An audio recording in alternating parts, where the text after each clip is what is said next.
Nateo aza ny tsy fisiany rotsakorana tao anatina taona vitsivitsy taty amin'ny faritra atsimo dia velombolo ny tantsaha ankehitriny satria misy ny rotsakorana ahafahana miroso amin'ny fambolena. Ho fanomanana ny taopambolena 2024 aty amin'ny faritra Androsy Anosy, ny ministeran'ny fambolena sy ny fiompiana miaraka amin'ny tetikasa mionjo izay vatsiny ny banky iraisam-pirenena vola ary misy ny tohana ara-teknika ataon'ny FAO dia nanatanteraka ny fizarana masomboly na tabiry voanemba ny 7 janoary 2024 lasa teo ho an'ireo tokantrano misy 724 ato amin'ny commune Antaritarika distrikany Tsiombe faritra Androy. Nahatratra 4 taona mahery ny masomboly nozaraina. Natao izao mba anampiana ireo mpamboly amin'ny ady amin'ny tsy fanjarian-tsakafo sy ny kere.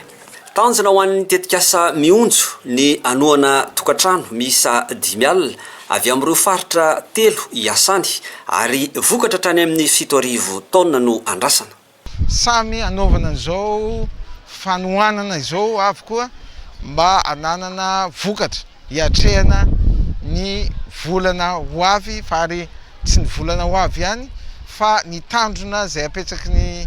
fandrakana filoham-pirenena dia hanomboka izao tsika hametraka n'ilay atao hoe bankin-tsakafo mba hitsinjovana ny andro ny taona izay tsy fahampian'ny orana ka ananana tombon-tsakafo ao anatin'izany banky-tsakafo zany ka isika ihany no hiatrika an'izay fotoana toy ny efa hitantsika tanatiny efa ho 30 taona zao.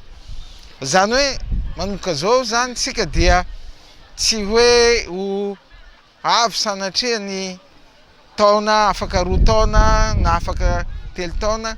misy tsy fahampian'orana ndraiky dia hoe fa teo tsika kay misy ho avy ndraiky ny haintany fa manomboka zao tsika fa midinika mieritreritra hoe mba hitsinjovana zay mety ho fiaviany haintany manaraka dia fa hanangona vokatra atsika, hanangona sakafo tsika, hanangona makama tsika ho an'ireto vahoaka reto, ireo ihany no hamokatra anazy mba